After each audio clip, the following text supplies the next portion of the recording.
dans le mot donc qui fait allusion aux Africains, aux Noirs. Et après, vous avez Shin Yud, qui veut dire Yesh. Ça veut dire que Kushi signifie Yesh Hashem, il y a Dieu. Ça veut dire que dans l'Africain se trouve Dieu. C'est absolument incroyable. Dans les peuples africains se trouve le Dieu authentique qui a pour nom Yudke Vavke. Incroyable. Ça veut dire que caché à l'intérieur des peuples africains se trouve le véritable Dieu. Et c'est pour ça que en hébreu on appelle le noir Kushi, qui fait allusion à Yesh Havaye. Dieu se trouve à l'intérieur des peuples africains. Incroyable. Et vous devez au fur et à mesure prendre conscience. Bonjour, bonjour bandeko. Toye awa. Bonjour na bino nyoso mote na bandeko nyoso.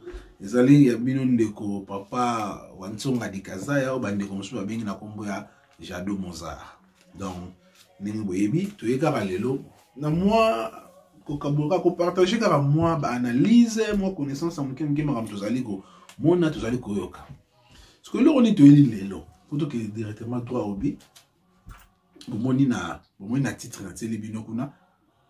Pourquoi Papa Simon Kimbangu? Pourquoi le 6 avril doit être Ezala, donc si je peux le dire en lingala, na combien en français, ou bien je peux dire pourquoi le 6 avril doit être un jour férié et Papa Simon Kimbangu doit être élevé plus plus que Lumumba.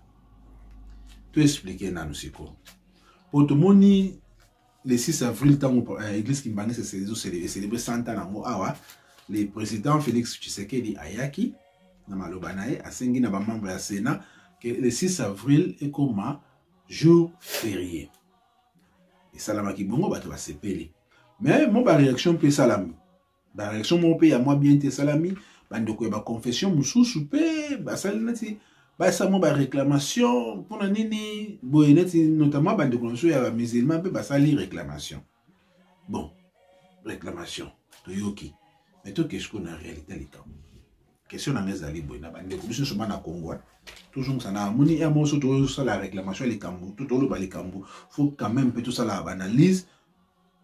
Tout landara tout me rappelle non kota na les cambo on peut tout vendre ka boyete. To yebi ki abanga abo ki peut tout beta kara mais tout vendre ka boyete. Pour ceux qui te vendre ka boye ma BP zokola ba rien peso continue ko bakisa. Alors faut qu'on me ko recadrer ba tout moi mukie. Tout ça dans ce spécialiste c'était mais qu'on recadrer ba tout moi mukie. Bande ko na so ba musulman na ba confession religieuse musus ba déclarer ba réclamer pour l'année le 6 avril doit être un jour non férié. Alors, nous devons retourner à nous. Nous avons une confession musus wana. So tokoloba. Bo koki ko la ki sabiso lo konini. Na pes exemple hein bande ko musulman. Bo koki ko la ki sabiso lo konini prophète Mahomet a sala pour na Congo mboka na biso. Ce qui est allé peut-être yebite bo la ki biso. Mahomet a sala nini pour na pays na biso Congo, tout pour na Afrique. Confession islamique et sali nini pour na mboka ya Congo. Et apporter nini ya positif. Bien sûr, ma camarade Mikem Kiko Salame, oye, sali que le mboka na biso comme indépendant, le lope batu banda koloba. Le motuna monsieur se retourne na 1921, tant donc banda de avant, ti mambo qui na colonisation, ti papa Simon Kimbangu ya avant banda musala na e, abanda ministère na e. Musulmani na zalaki wana azwaki courage a telemelaki ba colon belge alo bana bango ke non beaucoup pesa mboka na biso bonsomi abundisa bango na pouvoir spirituel nguya ni zalaki nango musulmani azali soka azali o ayaki na Congo azalaki makambo wana bolaki si biso ye pour le loba toi le papa Simon Kimbangu batele misa batele 6 avril le jour férié ce qui vous pona ngai jour férié papa Simon Kimbangu pene bazolo ba ke ba élevé au rang même rang que ba héros national. Non papa Simon Kimbangu doit être above them face à l'icolo na bango pour ceux qui totali 1921 papa Simon Kimbangu ta telemelaki ba colon bakoko naso bazalaki na pasi mutu musu azalaki te même bato ba religion mususu bazalaki te baki na courage ante Papa Simon Kimbangu atelemaki bakoko na biso balandaki ye 37 000 familles bakangamaki bandimaki bakufa mpona likambo yango. Est-ce que boyebi ke bobandaka kokanga bakimbangiste depuis 1921 en plus ezala na façon bazala kokangela bango bakotia musique to bakoya na masanga bamelisa bango bango so baboyi bayebi ke oza kimbangiste po Papa Simon Kimbangu apekisaka bango bapratika kobina ya komelaka masanga.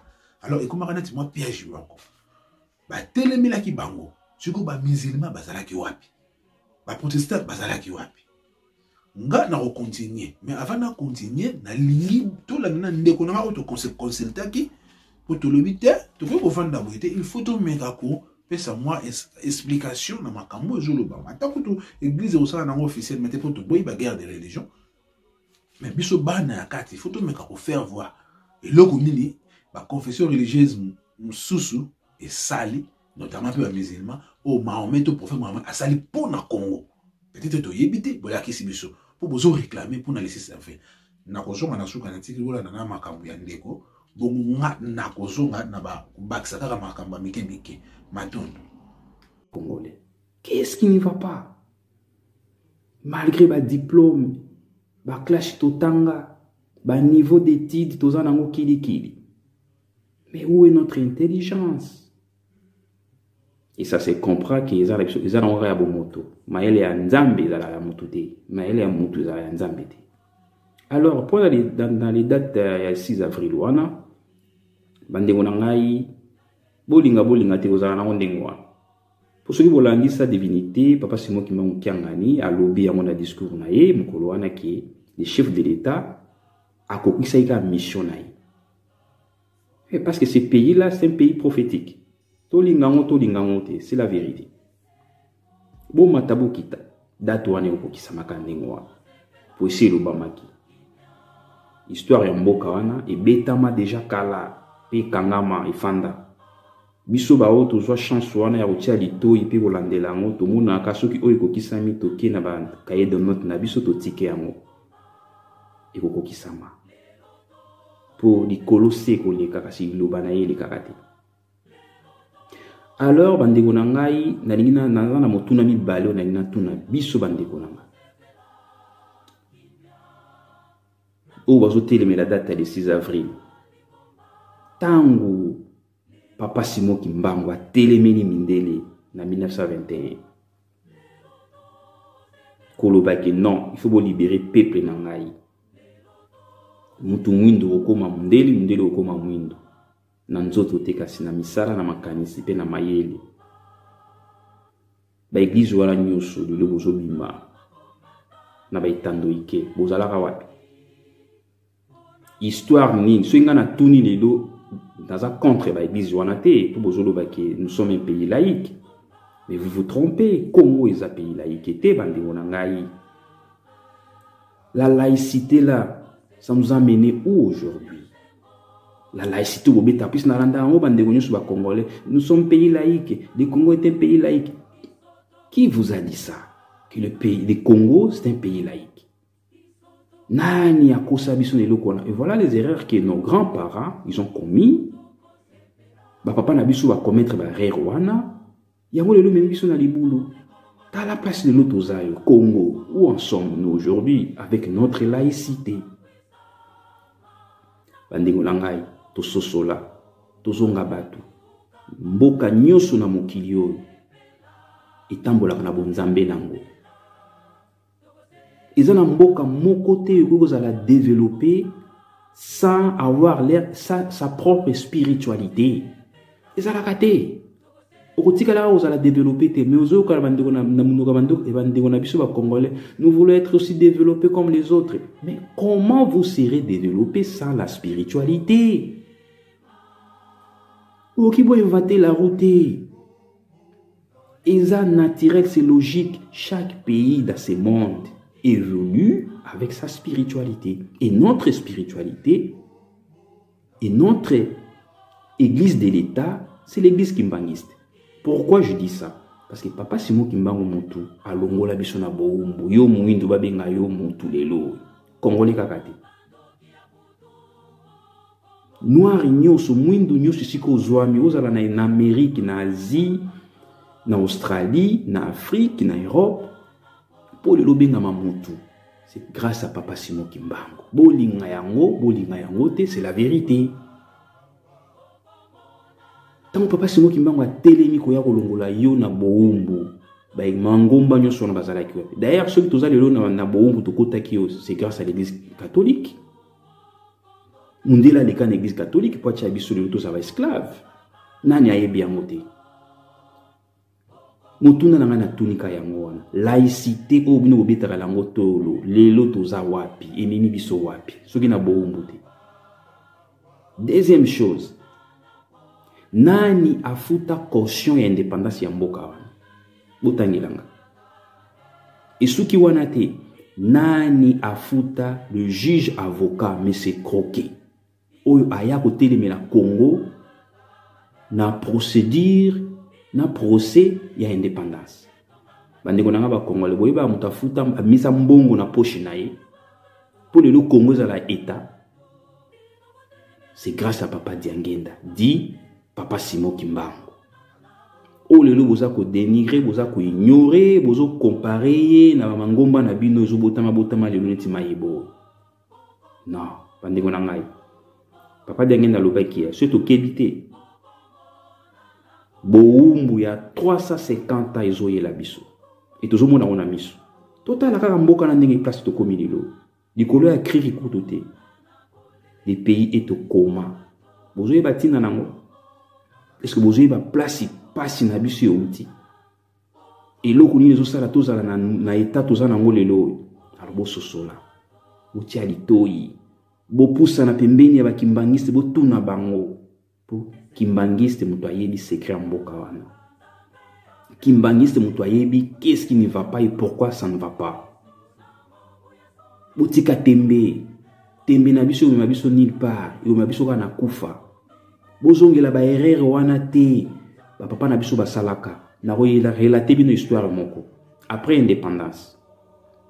Ba papa na biso nso misatu, papa Kisolokeli, papa Dialungana, papa Diangenda, ba bengaka le feu président Kasavubu. On est 10 ans, on est mandalala. Basalaka na entretien na ye.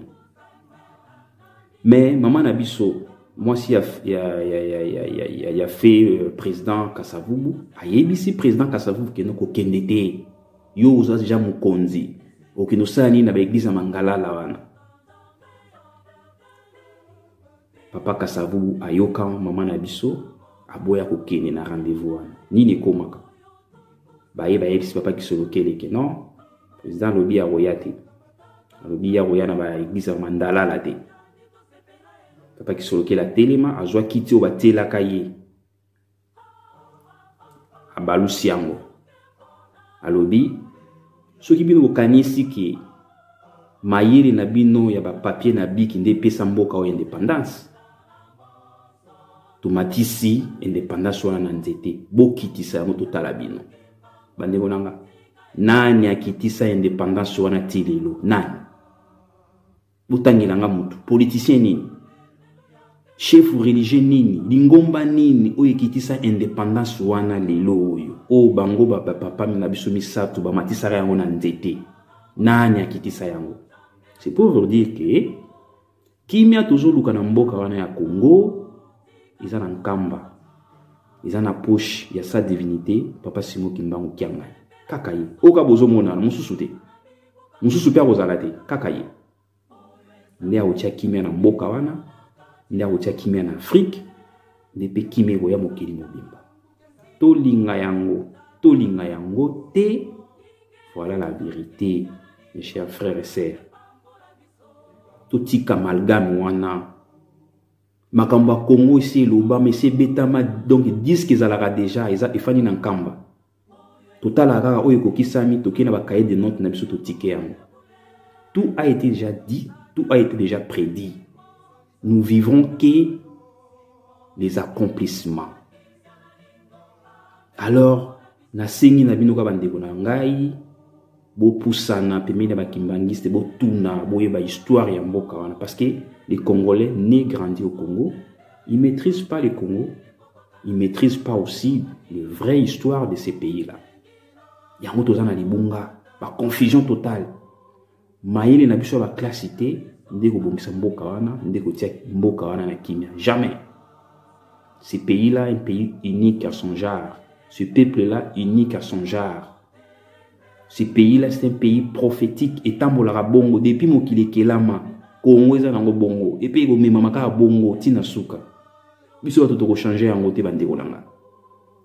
To sosola. To zala na limemia, to mikitisa, to pusana, to tuna. Babete la biso di solo, la vraie histoire cachée de ce pays. Mais pour y bayango, yakana kamba. Pusana pemela bakimbangiste, tuna bango.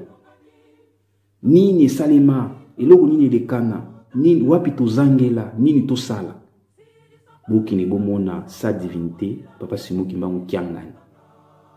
Yé mouto a incarné réalité en Mboka. Parce que ce pays-là lui appartient à lui. Moussou soazate. Moutou pas ko sabinote que non mindele moutou ba ponara mi konzi na Mboka wana. Non. Botuna bango bayebi. Ils savent la vérité. Même les oyo, les chefs de l'État, Félix Antoine Tshilombo Tshisekedi a yebi vérité wana. Ceux qui a l'oba qui est loko parce qu'ils savent quelque chose. Ayebi.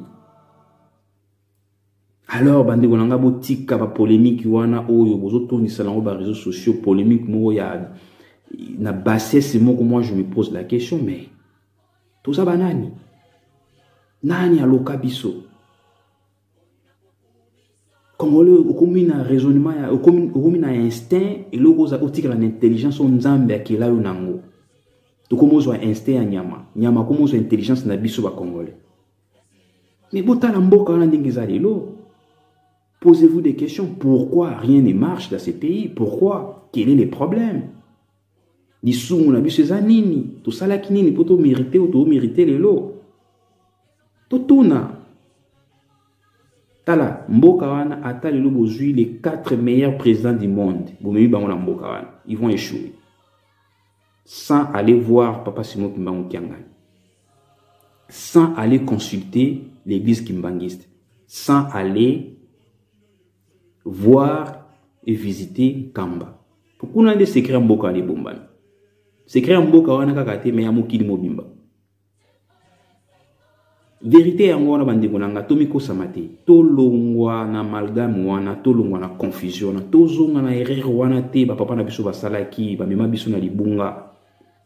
Et dans notre temps, il faut toujours conscience. To allumer conscience na biso. Luka to yeba. Bomitu na akutute ke no mboka o ba binga ngo scandale géologique paradis terrestre. Mais talane Congolais au vivre les lots. Tala mboka na ningeza. Mais ce boni boyeba l'histoire à Congo pour boyeba que non ce pays c'est un pays prophétique. Mais moi je vous recommande Botanga Deutéronome 28 ou banana 15 jusqu'à 67.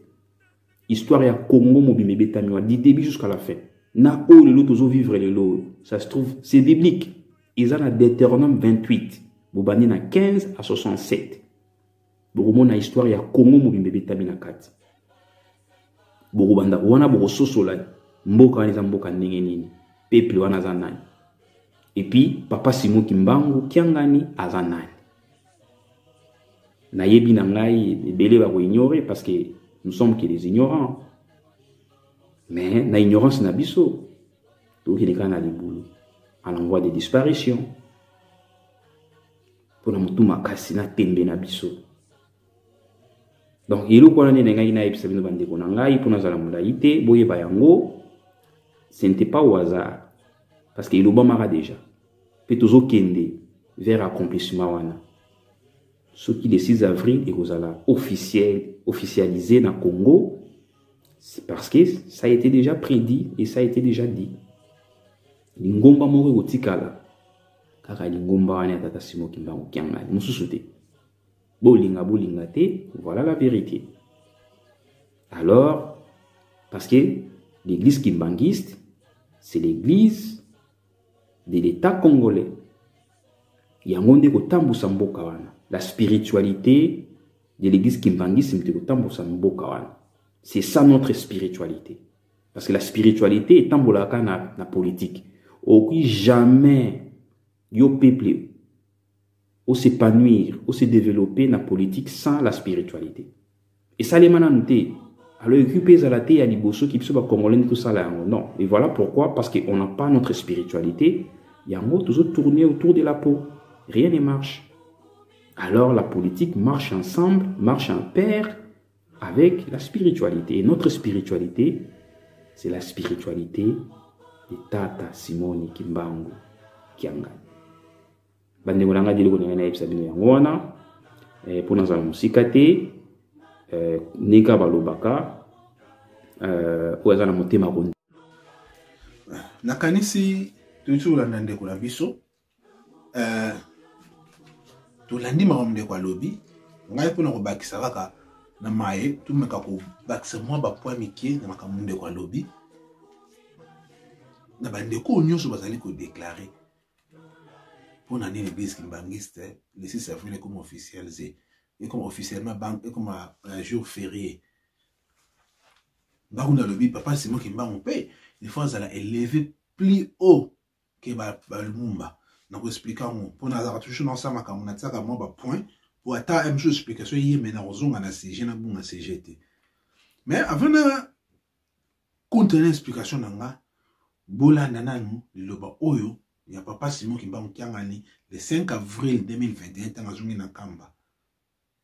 Bola de loba wa pona ko expliquer ngo. El lope kali ya magas. Indépendance ya moyo.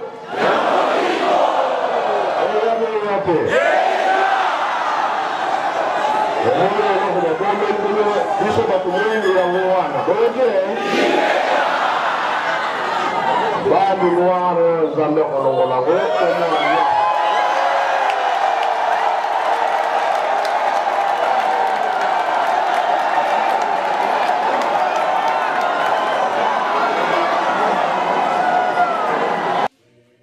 nakanisi bulandi liloba wana ngaton papa Simon Kimbangu Kiangani alobaka nalinga ko notre ba anglais ko pick up the keywords nga ko ba mot clé et là on y a lobby o eza pli eza net clé na makamni so lobby papa lobby tout ça nécessaire c'est quand so sali CP là mais à lobby et loko ya pasi tikali pour na toujours sikoyo indépendance spirituelle toujours ni na maloba et le fait Lumumba Patrice Lumumba Lumumba le que toujours indépendance totale toujours à moitié mais pour na nini toujours indépendance matérielle c'est sur le babon mais spirituelle toujours nanuté papa c'est moi qui m'a en na lobby et tigani loko ya pasi pour na toujours indépendance spirituelle alors bandeko lo bo comprendre té pour na toi aboutir na ba biloko wana il faut makambo et salama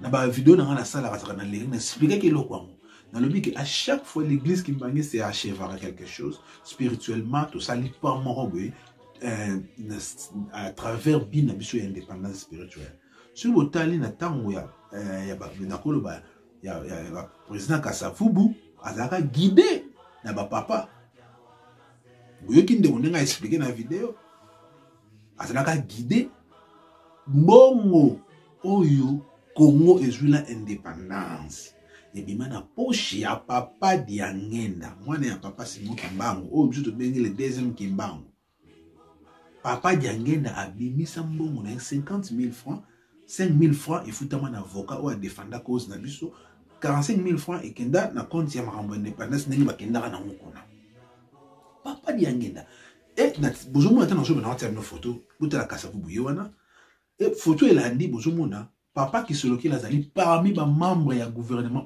ba membres ya Bako pardon à cette époque papa qui se loquait lazali conseiller na bango kutu balingaka papa qui se loquait azo poste ya président papa qui se loquait la boyaka a continué que rôle ya qui conseiller et romona natama papa Kasavubu tu ko akoma na indépendance le président au bout du temps aye makamde na expliquer na vidéo sur totalité que nous avons na page na mo na vidéo yango ça publié kuna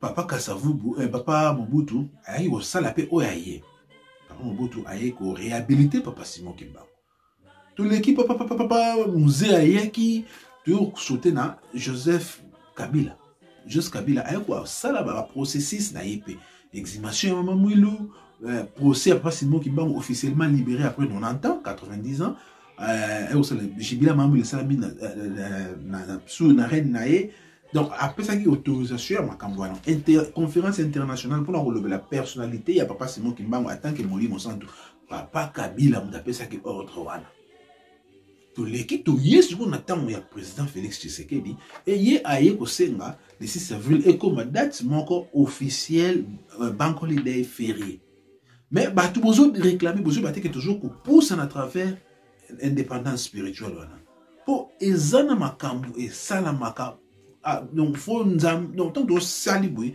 toujours qu'on pousse na bino besoin comprendre makambu lo morote besoin déclarer kakaboui mais tout ni bino ba tout prophète Mahomet avec tous les respects tout boya tout chercher religion morote tout da sala makambu asala confession na ya sala foi na mais et lo koni ba porta na pays na biso na 1921 Zongi sur la liste. Papa Simon Kimbangu akanga mina bana nkole. Batu mususu bakangi bango batindi bango loya ba famille bango balongwe na ba Congo place basalangi kuna na nord na Lubumbashi batindi bango na est mboka. Donc na nord kuna na nord na est mboka. Ba kei donc bolongwe de bolongo tela carte congolaise la bolongo aboke boy. Musika ba beta bango. Bana nkole bomona ka bana nkole tant ba komaki na lowa. Ba colon belge bazalaka na plan.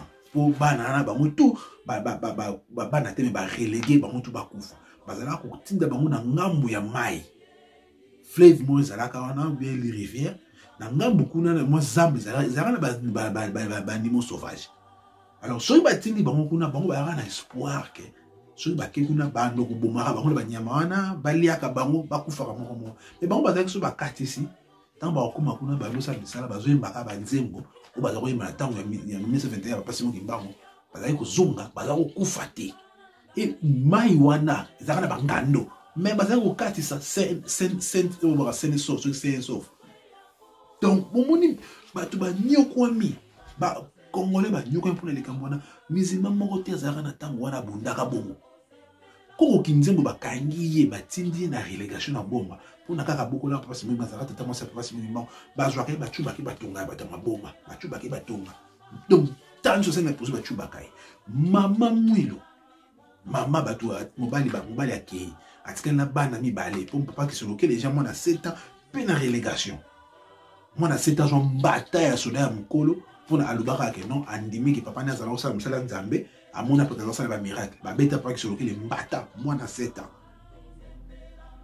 papa kisolokele na relégation papa diangi na papa dialonga avec Mama Mwilu bapesa ordre motu a soutenir bango te motu a aider bango te bakemba bango moko bana miki bakomi kokoluka banyama na zamba mpona basokipe na mama na bango bakangaka Mama Mwilu na montagne ngomba ya ngombe Kinsuka si je ne me trompe pas bamatisaka ye kokimisa mama bakolo botala ba mama na biso mama mokolo je pense na 1921 si bakangi papa Simon Kimbangu Mama Mwilu abotami na 1880 je pense 1880 na 21 elle avait déjà une trentaine puis quarantaine maman donc jeune maman oui bazwaka ye bakimisaki bambango na montagne bazo donc anyoko apem ameamo na lembi bazo telemisa bazo kimisa bazo matisa ye musulman ya mona ipasi wana pona Congo bazalaki te alors tant bozo réclamer boya pe na histoire na bino bolo bakeno histoire na biso prophète na biso to ba intel ba musulman basalaki be pona mboka bolaki si histoire na bino bazalaki te Lumumba bona moya na musima na likambo asima mais kaka na indépendance à Congo n'est toujours le bato abundela Congo est-ce que boyebi ki na 1931 temps Allemagne et envahissaki Belgique bakangi roi Albert Ier la prison de Samabele est-ce que boyebi nana kenda ko libérer boyebi ndakenda ko libérer mais papa Simon Kimbangu en prison à l'action Guyana mais accueilli qu'on libérer roi Albert et il y a des témoins madame tolo ba na bino zakati tolo ba 20 famille na yé famille a ba témoin il y a un des témoins o koko na bango zalaki na papa Simon Kimbangu tant ba longwe na Lubumbashi na prison papa Simon Kimbangu na mystique na a limwe akabimeli bango azui bango tokei Belgique na Allemagne na prison na sama belé ba bimela roi Albert Ier papa le défunt papa Yambou ya tiki biso je pense 2 ou 3 ans passé banane bazali vivant koko na bango azala na papa Simon Kimbangu tanga lo simbanga basimbi yemo ndenge papa Yambou la banda ko expliquer ba pumbwe ba kiba mona ba tambola likola mokili ti ba ke ko se retrouver na prison sama belé kuna nde ba signer accord na Albert bon nazo libérer yo tant on comme libre na ere comme ngonga pas il faut au peu ça pays na bon somme ou tika Congo libre na kam tolo ba eza bien écrite en 20 ou azana tembe on peut se livre papa Yambou ya koma papa Yambou ya na pe bozomona yango bozomona soki lelo ba élève baso na koti momu na séjour ba élever papa Simon Kimbangu na rang même rang ya héros national azol ba ke fois la plus que bango pour boyi papa Yambou ya wana a sala voyage na Israël tant ba revenir papa Diangenda na zolo mo bebela même temps na lobi na zo bimisa rara nyos to ndo yango malem pose ezali kambo bande ko lobi alors toujours pesa no ka ba fait surtout qu'on vend de la PSG mon retour qui on peut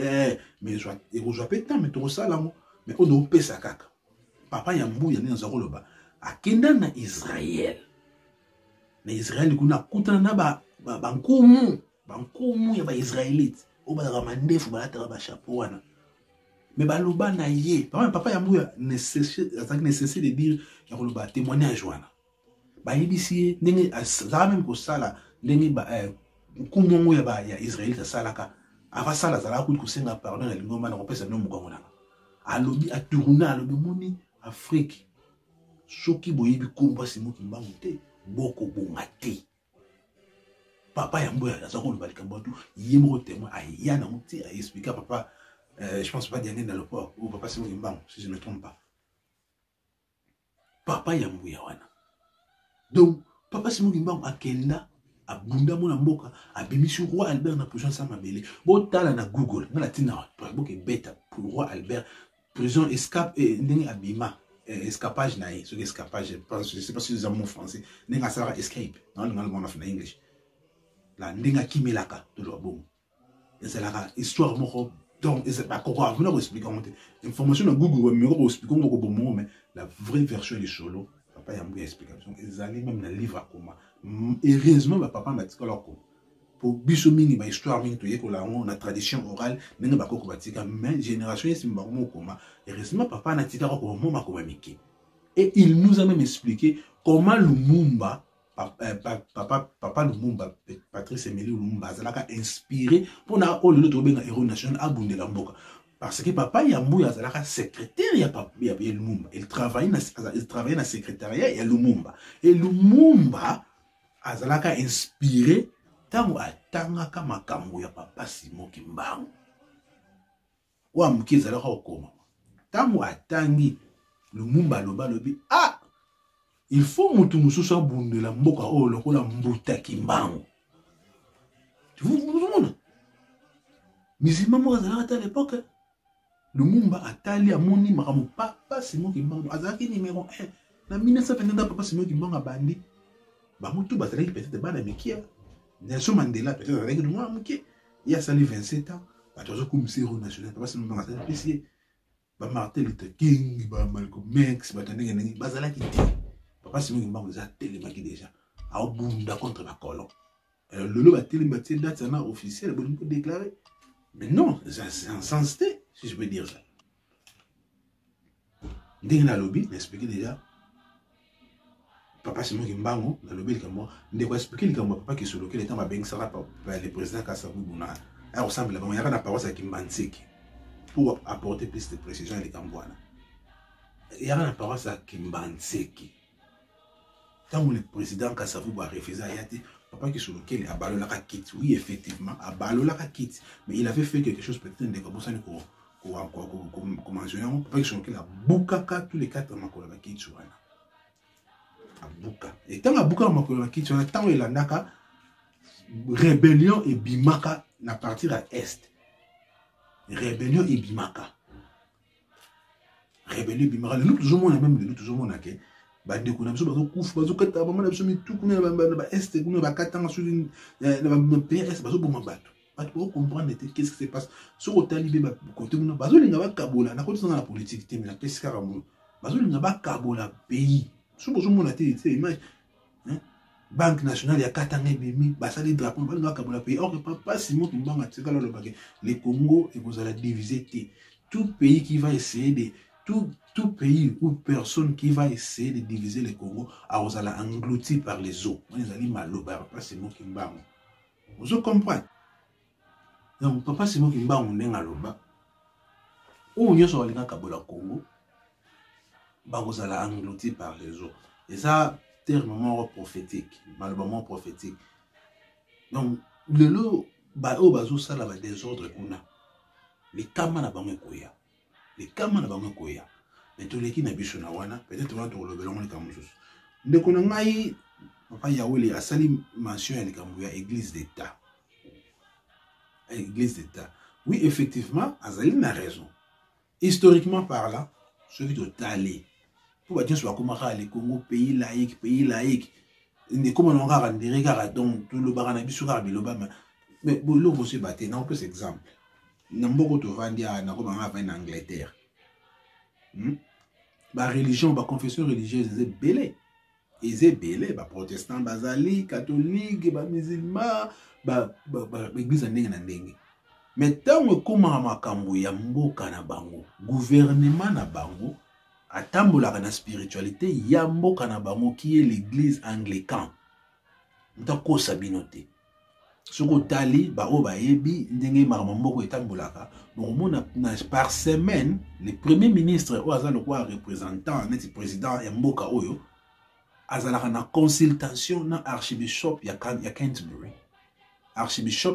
azalo quoi donc le représentant légal na bango parce que l'église anglicane la reine de la chef spirituelle. La reine de la chef spirituelle de l'église anglicane. Et l'année l'archbishop de Canterbury. Alors le premier ministre a une consultation par semaine ou à solo la archbishop.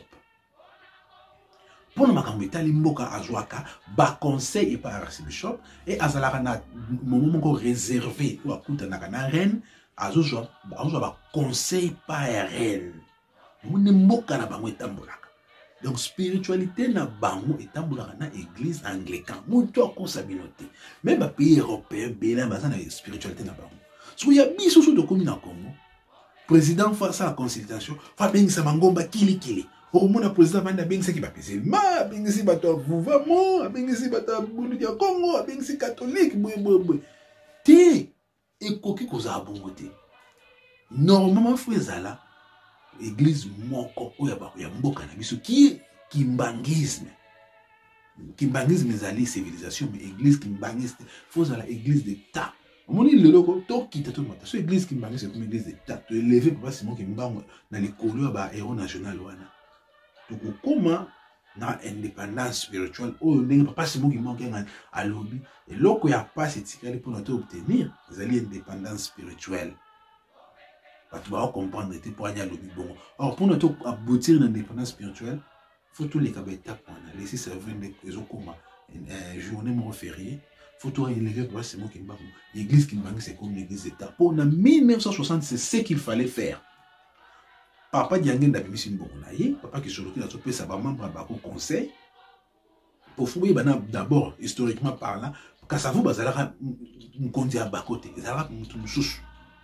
Même papa wana tellement bibisaka non c'est la bloc combo naie pour yelinga rambala mon le ba ne le ba tam suma le belka yelinga ali na za pena position te na ye bien na livre na tanga mo on tient no combo na papa mo na combo naie yindi zaka mo konti mais a bibisaka etambuli zaka mala monte allez papa qui soloki la longola e papa qui soloki la longola atika savu paswana tant ba combo indépendance ba yebisaka kasavu papa kasavu mes esquisses que kuno okokende tant bo ça la demande bo ça la processus prêtre moko robima retourna yo les camps je crois abino bo senga indépendance gouvernement c'est tambola na spiritualité net religion na bino bo pona ekozala nini bokoloba na ye religion na biso kimbange c'était yaba koko na biso kasa vous ndemi oui tant ba comment na table ronde kuna akenda ba tourner question na lobby catholique to baby ça donc place on a déjà yo monaka Lumumba lobaka to joie indépendance à moitié.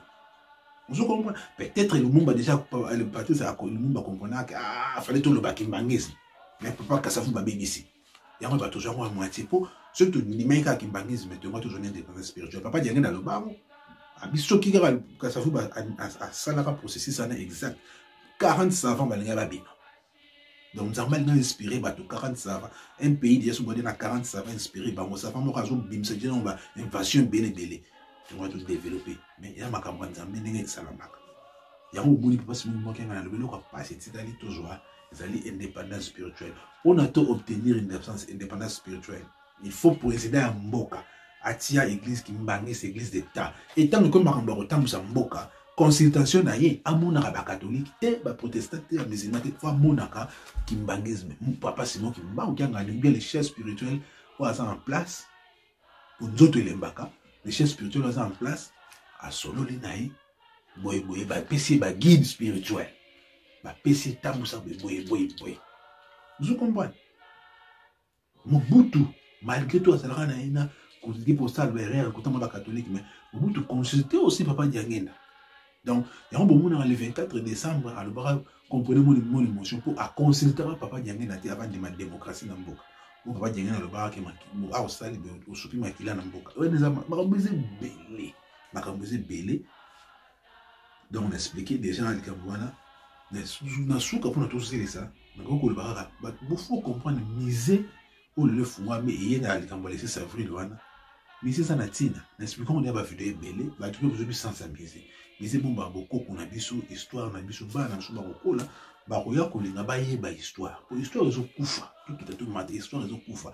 Le leçon où j'ai bah, notre boti, le boti, bah, on a qui n'a baillé biété. Vous comprenez? Tout bête, le local, ma solo. Mais, misé, ni les ara, par exemple, dans Mboka, comme misé, où ils ont bah, histoire, n'a pas. Peut-être, ils allaient, il y a bah, mes jeux, ils allaient à Congwana ou de chinois, je pense.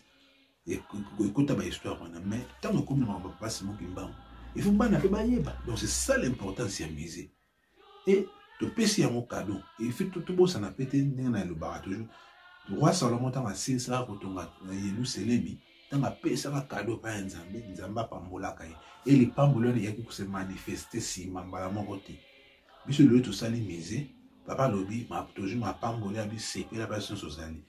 Peut-être na biso vraiment la génération qui a bango ba ko sepela so biso to linga sana tana biso comme juste to sepela tout le monde a mon pédale mais pas seulement ba le ba mini ba mona oui et même là ba toujours vivre ba professeur pas seulement qui ba live mais toujours comprendre en côté pour ba réalisation na ba mesure pour pas gagner ba tika en 1984 on a ba livre le toujours monde donc biso toujours vivre ba makambo belé ninga la kaka momuli orozonga na nkamba tout le monde est exhumation, toujours vivre mon temps.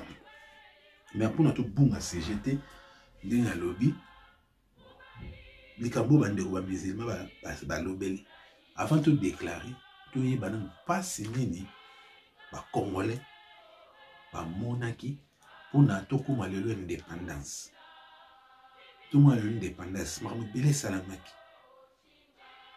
Tout le monde a l'indépendance. Ah, avant la bosse, on a c'est ça. La Kassangulu. 1969. Papa Diangena va faire un voyage. Les 69, je pense bien, de partir de 60 à 69. La terre a toujours ma précision. Papa Diangena va faire un voyage dans Kassangulu. Tant mon pays c'est l'indépendance. Tant que comme la Kassangulu, les gens finir. Mes parents n'abisso, mes coco n'abisso, mes moni Papa Diangena. Bandi kocho la Papa Diangena. Ba otongo la biki. Bazoba. Indépendance toujours on a maillé na biso tata nao kimba mote mutape c'est indépendance baka ko chula papa Diangena zo yoka ndinga bazo chula moi des autres de cette bima bandi ko ba mabanga babambaki libanga et ozo mwana mutu mwana mazoka makila makasi alors tant nous avons essayé Papa Diangena passe na mutema Papa Diangena era joaki maloba na le baka lobi nzambe nanga eloko nini o ngai na sali o tata na sali ba to reconnaître bon problème est até lokola bozwaki indépendance wana babiki na bino na mayele na bino nazwi indépendance spirituelle na mate sango likola nzete bokitisa yango maloba na papa kisolokele balobaki yango ndeko papa alobeli yango déjà na bakisika précision ya likambo wana papa dienge na bino azwi indépendance na mate sango likola nzete bokitisa mutu kaka kokokitisa indépendance wana ye moko papa Simon Kimbangu yango boyoki baloba papa Simon Kimbangu kianga na lobi la chose etikali la plus difficile ya tozwa sikoyo indépendance spirituelle. Or, indépendance spirituelle na tozwa yango na lobi eza na ba processus tosali le 6 avril to élever papa Simon Kimbangu église Kimbangu c'est comme église d'état bon mona pas tokei kulumbimbi parce nzamba akifungola makambo afungoli sagesse azoloba bien papa Simon Makenga na bakana be bande noire wana nzambe fa longolango bande noire c'est quoi donc miso efungwami baoyo bakozala doué bakozala chance na nzambe apesi bango inspiration yango wana esalama bongo n'oublions pas que tant papa Simon Kimbangu apesaka nyonso akulumbimbi alobaka avant toki na kulumbimbi toi na 3 étapes faut tout ça bon selon na buzoba na nga 3 étapes wana na moni peut-être tout ça lit déjà na ko baba to ko qualifier on peut ba centenaire ba papa ou soit to ko no bapé to fongoli mise fungwami avec les 6 avril siko to élever papa Simon Kimbangu likolo na bango mona deuxième après église Kimbangu troisième et comme église d'état bon mona to ke kulumbimbi o nzamba bongisi ba o ba ko joma chance ya kokoma na tana ba ko mona yango donc to ko kesu mulaité de ko sa lobinga pa le mulai je pense bandeko musulman to ba confession mususu oyo pour nous qui c'est moi oyo amoni ozo réclamer boye la biso ba fait historique que biso prophète na biso pasteur na biso asala be pour na Congo anyokwama ba telemaka boye pour prophète Mahomet histoire de na yito yebite lo ni asali pour na mboka no Congo oyo musulman te mozo déclarer oyo chrétien mususu to église mususu déclarer bolakisa biso yango tomoni peut-être toza baignorant toyebi te boyela biso mpona mboka akufa bondimi contre bacolon tokoyoka ya bino tokoanalyse yango mpe tokondima kaka te tokoanalyse tosala yango mpe critique po toyeba donc na mokusu yango tonga toloba bandeko tofungwama tokoyeba eloko nini congolais toza nango chance nini toza nango na mboka ya Congo mais toza toujours koignore aussi longtemps église Kimbangu c'est comme église d'état te tout le monde balka à zéro. Donc, ceux qui n'ont pas besoin là. Donc, tout le monde balka na biso ka wana na lobby. Donc, pour nous ceux qui ça, tout ça c'est laissé. Donc, tout ça laissé na biso na to lobby. Tout ça la bande ko ba confession religieuse mususu boye la biso ba fait historique oh ba église na bino esali pona mboka. Oh Mahomet asali pona mboka to islam esali pona mboka. Ou même bato belé besoin de réclamer sur de tali mingi kati na bino besoin ba traitement na hôpital kimbangiste mingi kati na bino botanga na école kimbangiste avant que même ba niveau université mingi be botanga na université Simon Kimbangu mais wana besoin mona ngeza peka bien pour na mboka ça fierté mboka temple les autant même les grands temples africains les kati na mboka bolax biso peut-être le rodini oh ya bino et ça là on beaucoup réclamer que ba date na bino comme officiel. Mais il y a biso de l'accès, parce que nous étions les premiers. Wa telemaki, a bundelaki mboka, a kangamaki, a nimaki, ba kota prison pour les Kambouana, a kota qui malgré tout, baton ça la tout balonga qui était, parce que nous avons nimaki passiwana, ma maman qui nous aime ban encore les 37 000 familles déportées. Alors, imaginez 37 000 familles. Donc la famille me reçoit avec 16. Bon, on a multiplié, on va compter chaque famille, on a des familles, famille interne, on va compter notre famille, papa, chef de la famille, on va compter papa, 37 000 familles, bosco banana bango, bassina bango. Nous comprenons 37 000 familles, on va déporter. Mais ce n'est pas qu'au final, on va aller au Congo, aller au déclarer. Merci à tous ceux qui ont.